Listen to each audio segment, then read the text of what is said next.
They are called Rhythms. It's a very beautiful group, and of course, they do like Cameroonians. Cameroonians do awesome. You know, they're always awesome in what they do. We're going to discover right now another Cameroonian who is into something beautiful.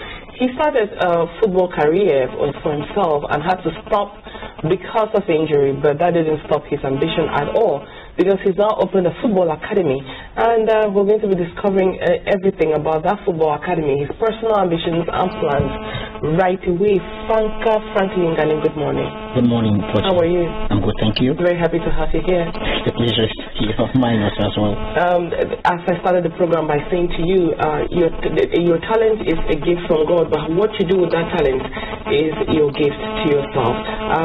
Does that say anything to you? How would you describe your own talent in football? Actually, it has been a difficult one, a difficult career for me, but the talent that I got from God, I am very, very happy about that, for I could not abandon it because of the injuries I've got in football. I played football here in Cameroon and out of Cameroon, especially in the Arab world, and the injuries could not allow me to go further with what God gave me as talent. So I had to switch into coaching course and came back home, decided to put up an academy that could also help young Cameroonians to also have a good road to success. Okay. Yeah. And tell me, your academy has been on for about 5 years, you say? Exactly. Take us through, like, how did you start it? How is it moving on? What are the high or low moments? Yeah, actually, it's about 5 years, getting to the 6th year now, and it was not easy from the beginning. As you know, football in Cameroon, it's difficult to cope because we don't have sponsors. You've got to do it with your personal resources. So I've got to thank my family, my parents, my brothers, and especially Mr. Lontum Fai Ibrahim, who has also stood by me even from the time I was still playing. Okay. Yeah, I'm really proud to have people like them by my side. So coming to the academy, when I started the academy, I almost abandoned it, but the truth is, when I looked at my road, how it was really difficult for me to play professional football, I had to stick on it and try to give also the young Cameroonians that facilities for them to get to that professional level without passing through the difficult paths that we did. That's it. I've been looking at pictures and videos of what you do at the academy, and I was really impressed at the quality of what I saw. I mean, it's true, I was just looking for pictures and videos, but sometimes that's where it starts. And I want to find out from you, is it easy? Actually, nothing good comes easy, Pochi.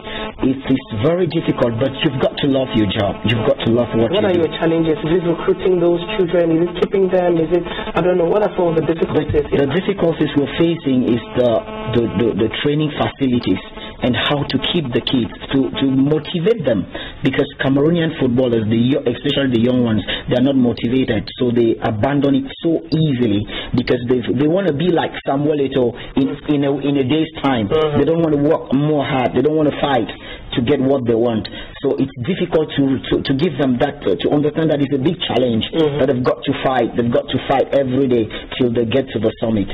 So it has been a difficult task for me to get to know each and every child, also to communicate with their parents, to let them know how to motivate the children. Okay. Yeah. I'm interested in knowing how you recruit these children. Do you go to schools to meet them? Do you talk to parents? I don't know. Take us. Actually, we recruit players through tournaments, and some come to the training ground and seek for trials, and we give them chances.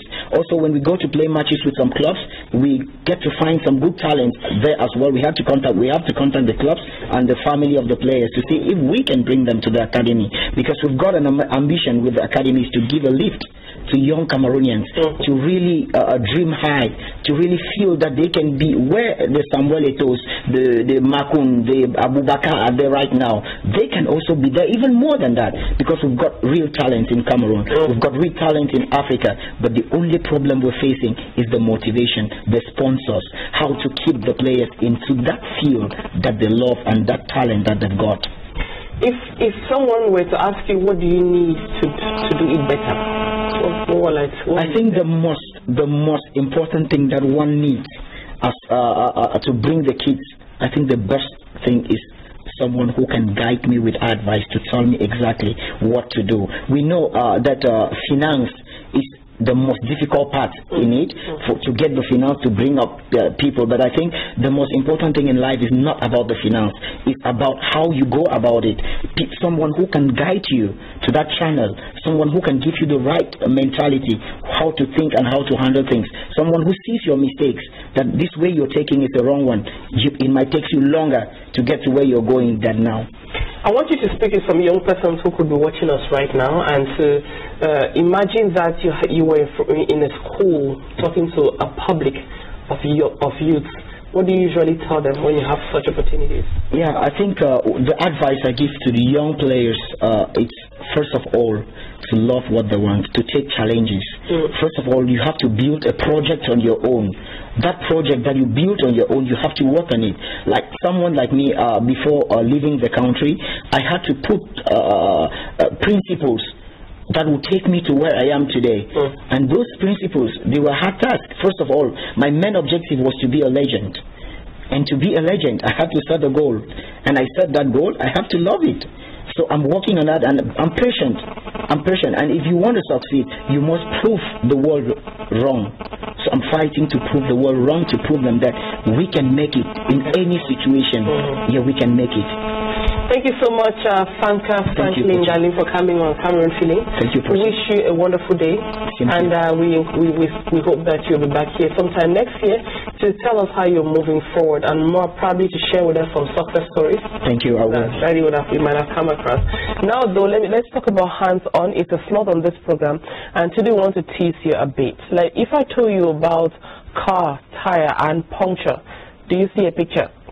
I hope you do, because Mbele Patience from Yen is standing by on